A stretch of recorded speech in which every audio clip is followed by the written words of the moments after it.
Today's show is sponsored by the ABV Network Merchandise Shop. Pick up your logo merchandise by heading over to abvnetwork.com, clicking on Shop, and start filling your basket today.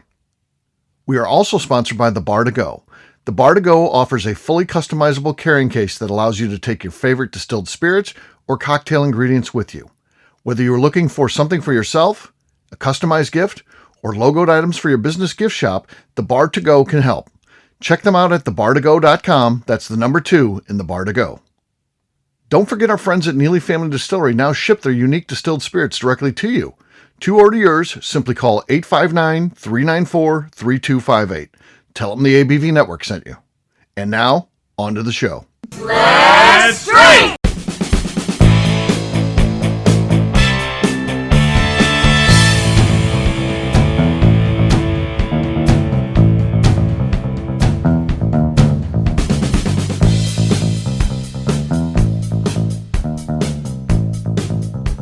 Welcome to the Bourbon Daily, the podcast about everything bourbon delivered to you every day of the week. Today on the show, we will be speaking to Nicholas Pollacchi, one of the owners of Shibui Whisky. My name is Justine Bays. Please join me in welcoming my co-host, Steve Akeley. Hey, how's it going, everybody? Good, how are you? Good. Nicholas, you okay? I'm doing very well, sir. Yourself? I'm doing great, absolutely. So we're excited to talk to you about your whiskey, all the things you got going on, how you got started in this, how it's going, and all that kind of stuff. And we've tried this too. So we're going to talk to you a little bit about, sampling all 6 of the samples that you sent out and which ones were our favorites. So we'll get to that in a little bit. For right now, it's always important for us, I think, to get to know our guests on a personal basis. So if you don't mind, tell us a little bit about yourself. Fantastic. Well, Steve, I have been in the business for about 20 years. I used to be the global PR manager on McAllen, Highland Park, and Glenrothes. I moved to the States in 2010 to work with Balvenie. Since 2012, I've launched my own businesses and consulted with about 120 different whiskey brands from around the world, which is where I met my business partner, Lauren Simmons, who's the founder of Shibui, and her sister, Rachel. And we kind of worked on launching Nika Japanese whiskies into the market. We worked on Kavalan. We worked on Glendronach, Glenglasso, Benriach, some other fantastic brands. And then in the last 3.5 years, we've been working collaboratively to do quite a bit of stuff out in Japan to see what we can do with Shibui. And obviously launching a Japanese whiskey brand right in the middle of a pandemic was clearly part of our strategy. Sure. So I think we nailed it as far as timing was going. So But yeah, all joking aside, we've been, I've lived and breathed whiskey all my life. Obviously, being from Scotland and kind of growing up with the sounds and smells of distilleries. Literally one of the biggest grain distilleries in the world for Ballantine's Distillery in my little hometown of Dumbarton, Scotland. So the warehousing is still all there for Pernod Ricard, and it's got some amazing history and heritage to it. And yeah, to get to work with 2 fantastic women who love and live and breathe whiskey, and for me to come on board to kind of help steer what we were doing with Shibui was really exciting and an absolute no-brainer. Yes. Yeah. So how often do you get back to Scotland these days? It used to be a little bit more frequently than it is right now. I used to go back home. When I first moved to the States, I was going home maybe every year, every 18 months. And it's been a few years. Actually, I was supposed to go. One of the last trips I took before all travel kind of ceased, I was in Jerez de la Frontera, nosing and tasting sherries and different fortified wines and looking at different barrels and stuff. And then the world closed down. I was thinking, I'll go back to Scotland in another trip, maybe towards the summer, but obviously that never took place. So it's been a few years, but hoping to get back pretty soon. Okay.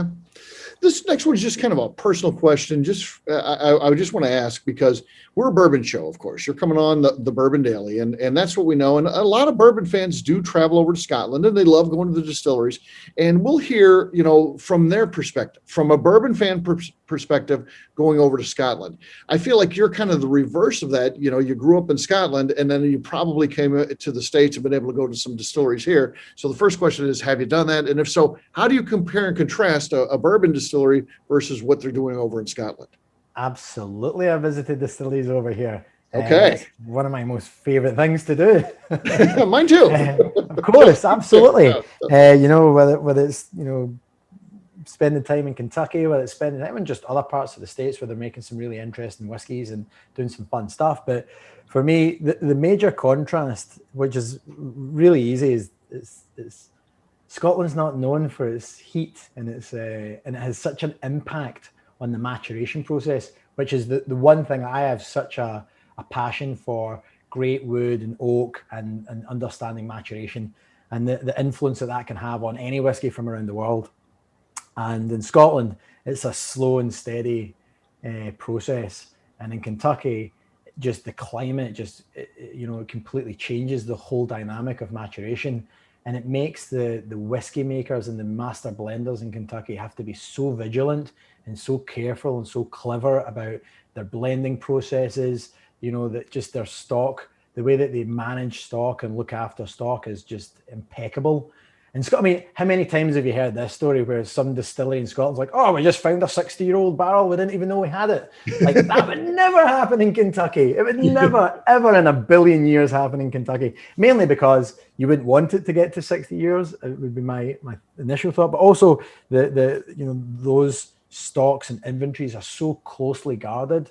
And not that they're not in Scotland, but you don't need to be as watchful on a month-by-month basis at whiskey that's sitting around about that kind of 10, 12, 13-year age.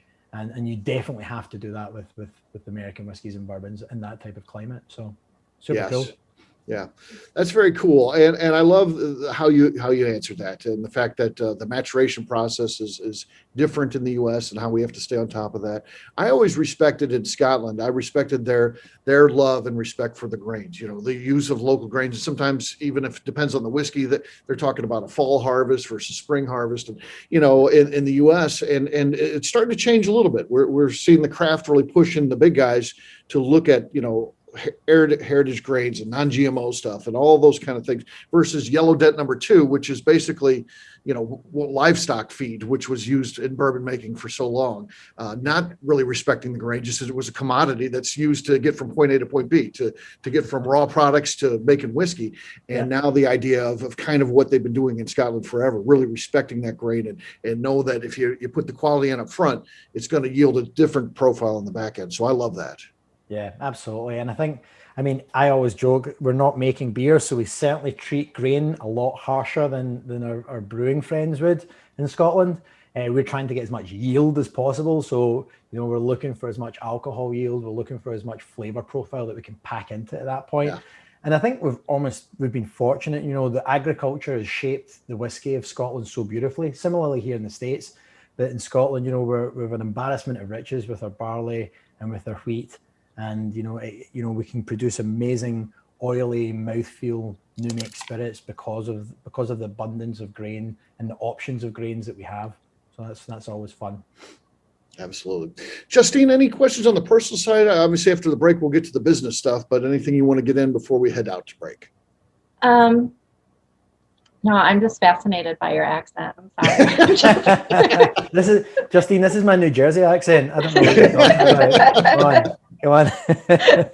You probably get that a lot, don't you, Nicholas? So you come into the States, and it's an accent that people love. The Scottish accent is really one that people like to hear. I found it, and it's fascinating for me. It's cool. Well, I get the beautiful opportunity to have to say most things twice because most people don't understand me the first time round, which is great for me because I like the sound of my own voice. So I'm told.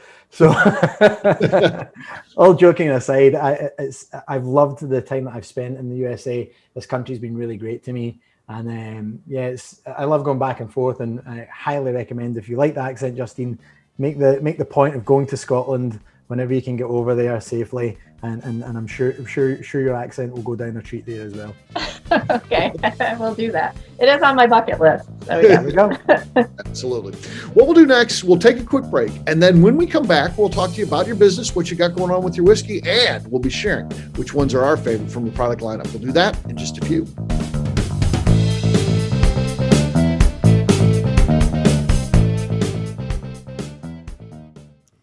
Hello, this is Steve Akeley, owner of the ABV Network, and let's talk for a moment about our sponsors, the people that make this show happen. First up is our friends at Moonshine University. In 2017, I completed my Executive Bourbon Steward certification at their office in Louisville. The information I learned through lead instructor Colin Blake and their team there is something that I continue to draw upon frequently in my role at the ABV Network. It truly is the standard of establishing a benchmark of knowledge of the bourbon industry. From history to production to brands and people, it's all there. Check out their full listing of programs, including Executive Bourbon Steward Certification, production classes if you're considering starting a distillery, and much more at moonshineuniversity.com. I also want to talk about Neely Family Distillery. Back in May of 2018, I met Royce Neely at Limestone Branch's Craft Bourbon Festival. It ended up not only being the start of a great friendship, I started to truly learn about what makes craft whiskey so amazing. You see, I had been a bourbon drinker for over 30 years at that point, and like many people who had been drinking bourbon a long time, I was hard-coded into thinking big bourbon was where it was at and craft was on a journey to get there. Spending time with Royce and learning the things he does to make his whiskey taste better started to really get me to appreciate how things like sweet mashing, open top fermentation, pot distillation, and the grains you are using not only makes your product taste better coming off the still, but also out of the barrel as well. I still love heritage brands and they make up a bulk of my collection. But when you find a craft distiller that is truly dedicated to the craft of distilling, you are drinking some of the best whiskey out there on the market today. That's exactly what's happening at Neely Family Distillery today. Check them out on the web at neelyfamilydistillery.com, or better yet, stop by and see them at their distillery in Sparta, Kentucky. And now, back to the show.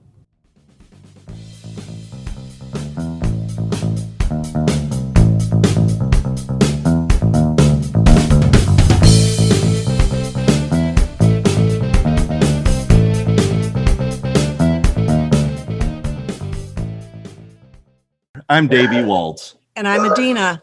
And you're listening to the Bourbon Daily. Welcome back. Today on the show, we are interviewing Nicholas Pollacchi of Shibui Japanese Whiskey. Yes, we are. So, Nicholas, obviously, before we kind of get into the brand specific, how does the opportunity come up? How do you get into this business venture with your partners? So we're a women-owned company, which first and foremost is, I think, important in this day and age. Lauren and Rachel Simmons are two sisters based out of Beverly Hills, California. And I've been friends with Lauren. We worked on whiskey brands together. And when the opportunity came up for me to be a part of the business, I jumped at it, mainly because Lauren and her sister are rock stars and very well respected in the industry because they take no prisoners and they are very focused and very, very smart people.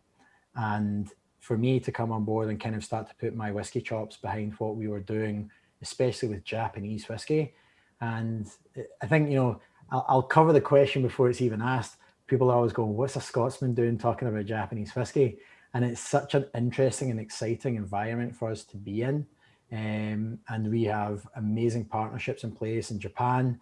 And we've got an amazing multi-award winning whiskey company already. We've only launched and we've been in the market for 10 months. And we are the most awarded Japanese whiskey brand to ever launch in the USA. We've picked up more awards and accolades in 10 months than some of the biggest competitors in the field. And it's because we're such a liquid-led business. And that's testament to the work that the sisters have put in, the amazing partnerships that we have, the 4 distilleries that we get to work with, and the attention to detail that we've put into Shibui as a business, and that we continue to put in as we're expanding on the range and the footprint we have here already in the USA. Great. Can you tell us a little bit more about the company, like without divulging any secrets, but like your process and where are you located at? So Justine, that is a great point. Without divulging any secrets, this is the reason. The point with Shibui is that we divulge all the secrets. So all of whiskey, there's 2 things that have gone on in Japanese whiskey that have probably almost all consumers don't even know about, especially consumers that drink some of the biggest Japanese whiskey brands out there. All whiskey is based in agriculture. In Scotland, we grow wheat and we grow barley. It was the farmers that basically started to go into distilling, so they had a tradable commodity if they had a bad harvest year. The good farmers started to build distilleries, and that kind of Scottish moonshine, which effectively it was at the time called Cleric, would find its way into oak barrels for transportation. When it got to its destination, maturation struck because it's golden in colour, it's softer in flavour, and Scotch whisky goes off to the races. The exact same thing happens in the United States. The agriculture of the land, predominantly corn, shapes the whisky. Eventually, we find mash bills, we find brand new heavily charred American oak barrels, and American bourbon and American whiskey goes off to the races too. In Japan, that didn't happen. It's the only country in the world where what the majority of people think about as Japanese whiskey isn't shaped by the agriculture of the land. The grain of Asia is rice. So, for 2,000 years, they've been brewing and distilling alcohols using rice. And then one man goes to Scotland in 1918. Basically, the Japanese for this time had been trying to replicate the flavor profiles of Scotch whiskey using perfumes and chemicals. And as you can imagine, the outcome was not too successful, mostly deadly. And in 1918, one guy goes to Japan, goes from Japan to Scotland, learns how to make Scotch whiskey, comes back and basically says to the whole industry, we're doing it all wrong. So tops on the brakes, helps find a place in Japan that looks like Scotland, has stills built in Scotland and shipped to Japan. And to this day, most of the barley and the wheat that's used in distillation in Japan still comes from Scotland or Europe, other parts of Europe. And most people don't think about it too long to be like, oh, I would never have looked at it that way. And because this particular gentleman then started, left that one company and created the biggest competitor, the one process that didn't come out of Scotland was the fact that we all buy, sell and trade barrels for blending. So the master blender's job in Scotland is made not easier, it's made, I don't even want to use the word convenient, it's made like they have much more option for flavor profile because they can choose from a huge category of barrels from lots of different distilleries. In Japan, that doesn't happen. And for the last 100 years, because of that, Japanese distilleries and Japanese master blenders have been blending international whiskey because they couldn't buy domestic whiskey. So all the blended whiskeys, all the categories of pure malt, every pure malt you've ever had in your life is a marriage of lots of different world whiskeys coming together. So at Shibui, what we wanted to do was say, look, let's celebrate these amazing master blender teams, because that job of having to blend flavor profiles from other parts of the world in with your own domestically made whiskey at your distillery is really, really difficult. And it really is a testament to the amazing work that these master blenders and the huge job that they have in their hands. So we wanted to create a range of whiskies that really celebrated those world blends. And then we also wanted to celebrate the single grain rice whiskies from Japan. And to me, that's what Japanese whiskies would have become had one person not completely reshaped the landscape of Japanese whiskey and then said, and now we don't talk about that. It is the equivalence of me going back to Scotland right now and saying, okay, stop what we're doing. Here's what we're going to do. We're going to buy corn from the middle of America. We're going to ship it over to Scotland. We're going to make a mash bill. We're going to do a single continuous distillation. We're going to put it into that distillate into heavily charred American oak barrels, and we're going to mature it in the hottest part of Scotland. And that's now what we're going to call Scotch whiskey. And everybody in Scotland would say, sounds like you're trying to make bourbon in Scotland. Right. And that's pretty much exactly what's happened in Japan. And because these big companies have really controlled the narrative, it's made it really difficult for these smaller independent distilleries who've operated for hundreds of years in some instances to come to the front and say, look, what we do is more inherently Japanese. This is the grain of our land, distilled and matured on our land. Like that to me is Japanese whiskey. Everything else is world blending, and it's still amazing juice. Like it doesn't matter who's making it. The whiskeys that come out of Japan are excellent, but we need to tell the rest of that story. And I think that's the job for us. And the beautiful thing about that is because we are so liquid led, we can be completely transparent about what we do and where we do it and how it's all put together. So we don't have to not give away secrets. We tell you on our website, play by play, the distillery, the distillate, the fermentation, the saccharification, all the little geeky details that you'd ever want to know, we put it right on there. In fact, we're taking it onto the next run of packaging and putting it right on the back of pack and calling it Beyond the Bottle, because people want to know what they're drinking. And in Japan, that doesn't happen. So because we want to have some fun with it and get people excited about Japanese whiskey and into the category, we thought the best way to do that is to be as transparent as possible, tell people what it is that they're going to drink and get them excited about Japanese whiskeys. Yeah. That's very cool. Are you excited about the legislation that went through that defines what Japanese whiskey is now? Before there's a category we always called Japanese whiskey, but it wasn't legal by any means. So now the fact that has been done in Japan, is that pretty exciting for you? Do you know what? I think it's a step in the right direction, Mm-hmm. but it's also two things that it doesn't really define anything, because you don't need to actually put it in your pack. You don't need to adhere to it. You don't need to tell people unless they ask the question specifically. And even then, you only need to email it. You don't need to put it on your website. So there's a lot of loopholes around this. The other thing as well that's massively missing from the process is the inclusion of rice whiskies, single grain rice whiskies, the inclusion of using koji in the saccharification process. Like, it's a little odd, and it seems very much geared towards protecting the big players in the field rather than expanding and celebrating Japanese whiskey. So Right. my gut feel on it is that it's a great step in the right direction. There's more work to be done. More work to be done. And, Okay. and the distilleries themselves, and our distilleries are part of the council, which is excellent. But it's important that the conversation doesn't just surround and isn't limited exclusively to malted barley and wheat.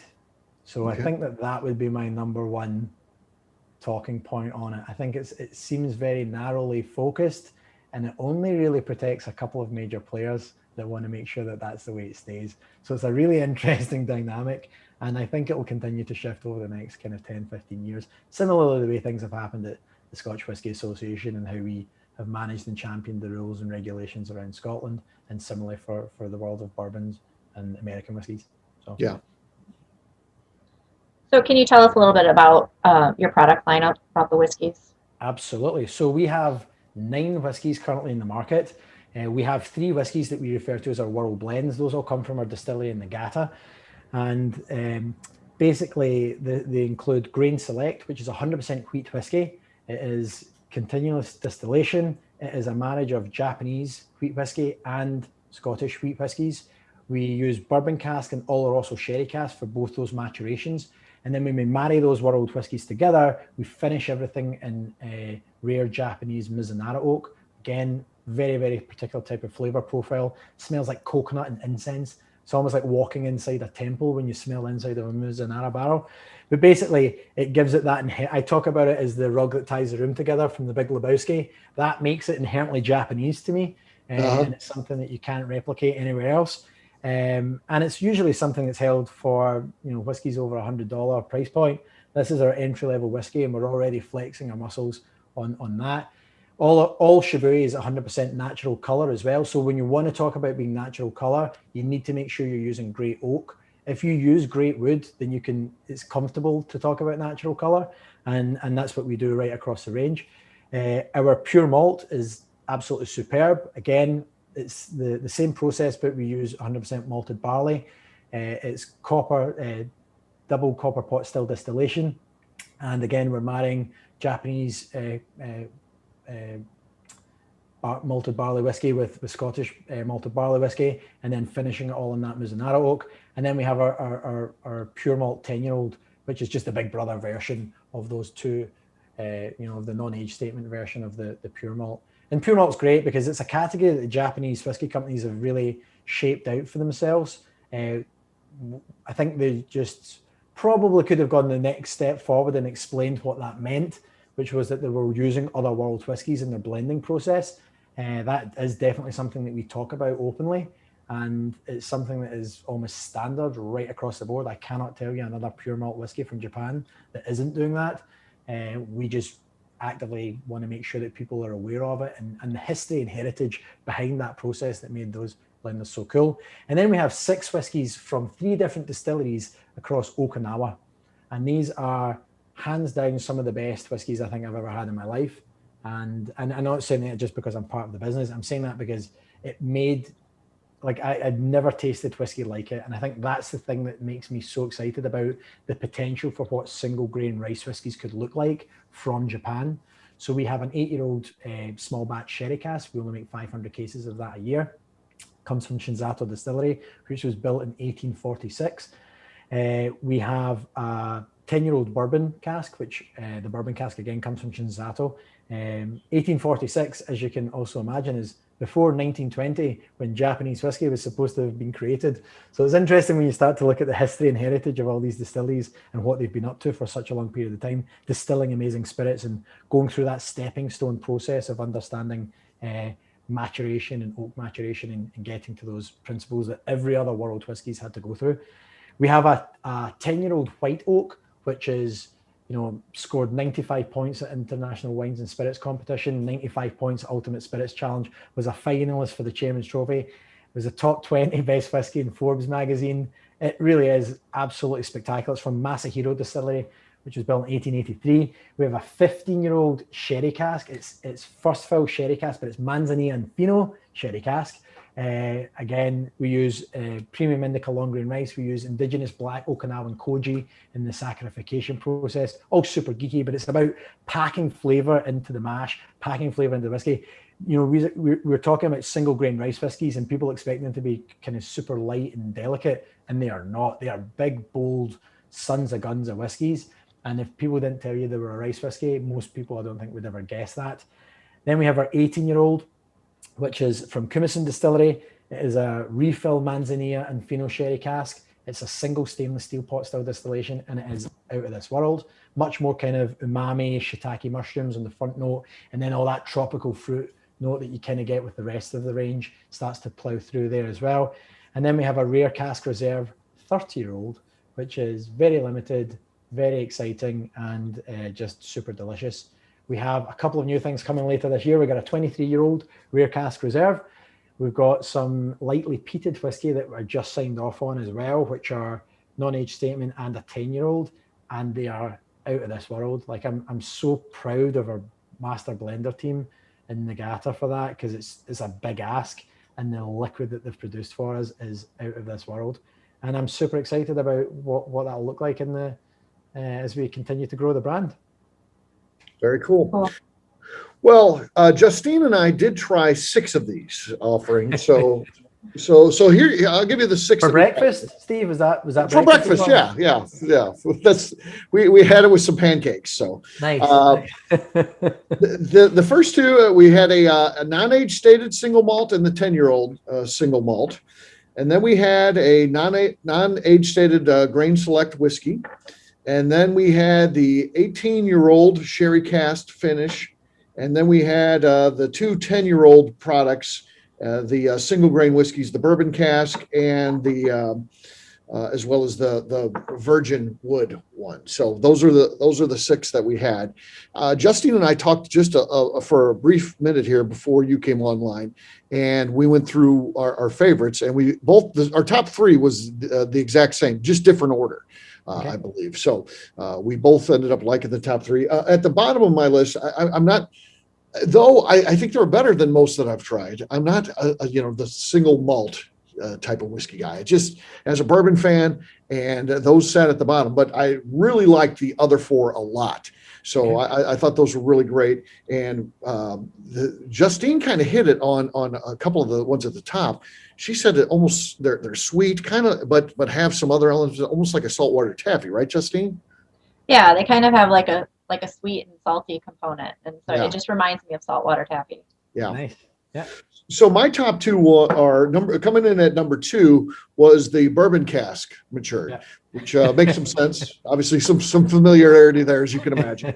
And then my true favorite one though was the American Virgin White Oak. That was the one that I picked out. The 10-year-old was the one that I liked the best out of all of them. So that, of course, Justine, what was your top 2?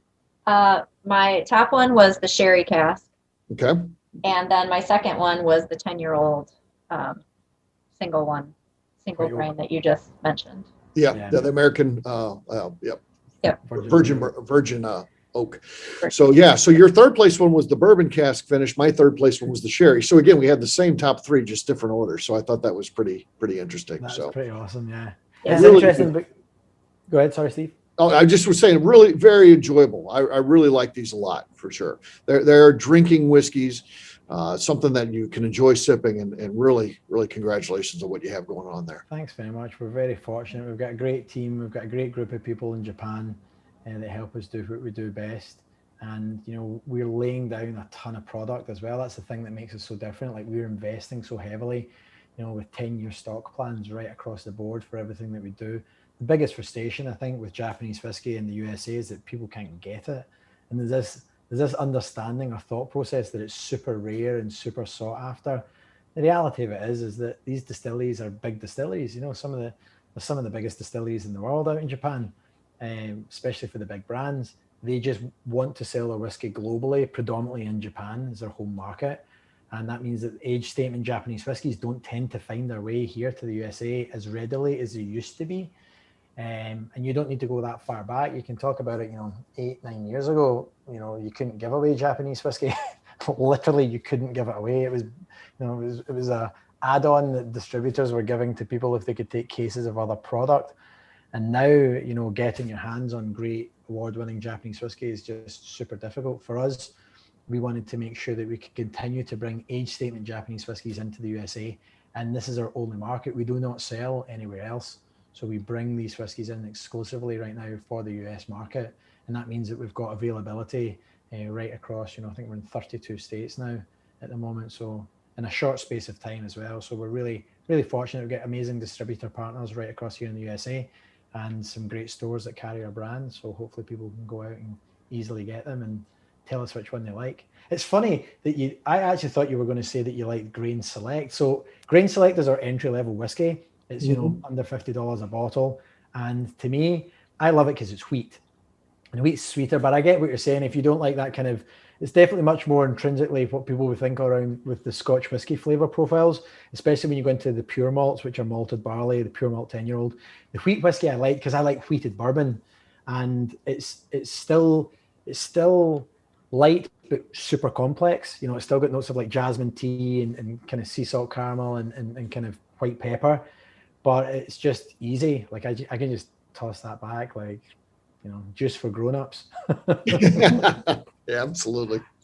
So, Nicholas, where do you guys want to take this company from here? You're in about 30 states in the U.S.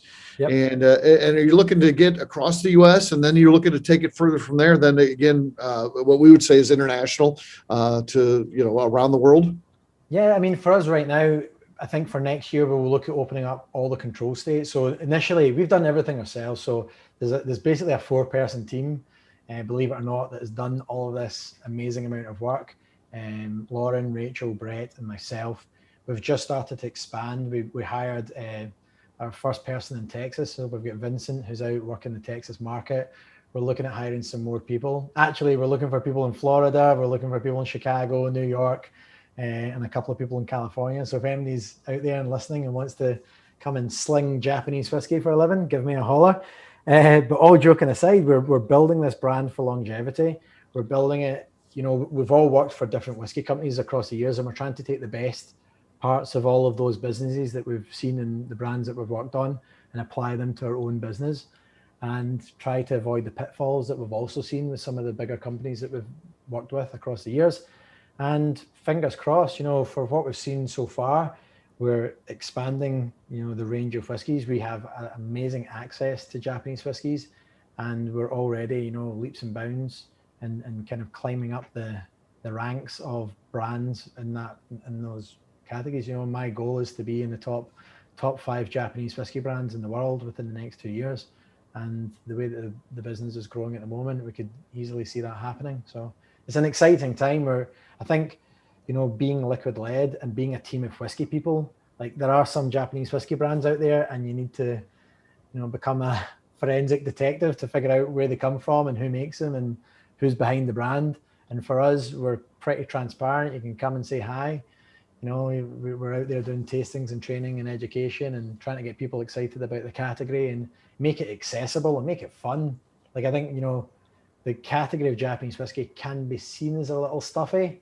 I don't think that falls under Shibui. I think we're fun, we're approachable, we've got some great whiskey out there, and that's part of the joy of all whiskey, whether it's bourbon, whether it's from Japan, whether it's Scottish whiskies, Irish, Canadian. It's supposed to bring people together. You're supposed to feel like you've got a common goal and something you can talk about and share and talk about your likes, talk about your dislikes, pick your top 2, top 3, whatever it happens to be, and chat about it. And that's the fun of all whiskey. And if you're not doing that, then you're missing the trick. Yeah, absolutely. So you mentioned that you're in about 32 states. Do you also do any like e-commerce, like where they could like order it online to have it shipped to their house? Absolutely, yeah. So we're available in Drizly and all the usual, Thirsty and all these other kind of delivery apps at the moment. I think for us right now, the only states that we're not readily available in right now are the control state markets, mainly because we've done all of this ourselves. So it's a lot of work setting up state by state by state. Yes, it is. We've only been doing it 10 months and we're already in north of 30. I think for next year, as we expand the team, Lauren and Rachel can take a bit of a breather. We'll bring in somebody to help support the brands and marketing teams and the compliance and logistics, I guess, of it all. And we will, we're excited to set those states up. There's no other hesitancy on our part. It's just purely almost like, holy heck, like, look how quickly this is growing and how successful it's been. So I don't want to say it so easily, but certainly so quickly. And that'll be the next step to make sure we're in all states and firing in all guns blazing, and continue to grow the brand in the US market. And if we can go internationally without robbing ourselves of what we've built here in the States, we will consider it. But our priority is to make sure that we will build the brand with the US consumers, that the US consumers will get to taste award-winning whiskies, and that they can easily go to their stores and pick up a bottle of Shibui without having to remortgage their house or wrestle another customer to the floor to get access to a bottle of it. Yeah, absolutely. Well, I think people want to follow the journey. Is there places they can do that online, social media, that type of thing? 100% on Instagram. It's at Drink Shibui, at DRINK SHIBUI. So at Drink Shibui, and you can pretty much see everything that we're up to from there. We obviously have our website, which is shibuiwhisky.com. So it's SHIBUI WHISKY, whiskey without an E.com. And yeah, you can see everything that you need to learn about the range of whiskies there as well, and all the geeky details. And yeah, if people want to shoot us a note through Instagram, I'm happy to come back with the team and answer any questions. And follow us, send us some love, take some pictures, go out, drink some Shibui, and let us know what you think. Absolutely. Great. Justine, how about you? Where can people follow you? You can find me on Instagram at JA_Mays. You can find our shop at abvnetwork.com and on Instagram at abvnetworkshop. All right, for me, I'm an easy guy to find. I'm at Steve Akeley on Twitter, Instagram, or Facebook. I've got a website, steveakeley.com. The important website, though, is abvnetwork.com. That's the one you need to check out because everything that we do is out there. Our previous shows are out there. Our blogs are out there. Not only is the shop out there, we have our virtual events as well as our live events listed out there. So check us out at abvnetwork.com. Justine, anything else to say before we get out of here? Just like to remind the audience to please give us a 5-star review. That includes comments that helps new people find the show, which is very important to us. Also, if you like what we're doing, please visit our Patreon page at patreon.com/theABVNetwork. Nicholas, thanks so much for joining us today. Tell us about Shibui. We really appreciate it. Thank you both so much. It's been a pleasure. Absolutely. For our audience, we'll have a brand new show for you tomorrow. Looking forward to that. Until then, take care, everybody. See ya. Bye. Peace.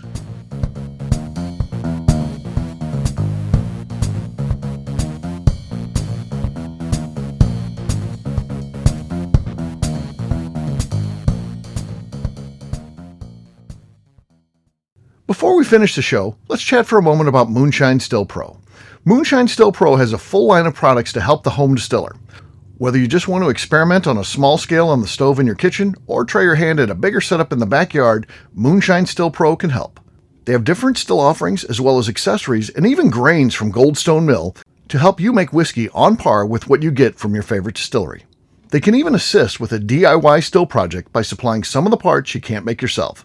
Check them out at moonshinestillpro.com. At the ABV Network, we're lucky enough to have some great friends. Amongst those friends is the Goldstein family, owners of Goldstone Mill. Goldstone Mill is a full-service mill offering a variety of heritage and heirloom grains. Their unique approach of working with mills around the country allows them to offer you affordable shipping opportunities to meet the unique needs of your distillery or brewery. They will consult with you to ensure the grains you are selecting meets the unique flavor profiles you are looking for. If you are a home brewer or distiller and you're looking for the grains that your local distillery or brewery uses, Goldstone Mill is the place to look. Check them out on the web at goldstonemill.com. Call them at 217-254-6613 or shoot them an email at hello@goldstonemill.com. The Bourbon Daily is part of the ABV Network. For more information or to become a sponsor, please visit abvnetwork.com. Thanks for listening and cheers. This has been a Steve Akeley production.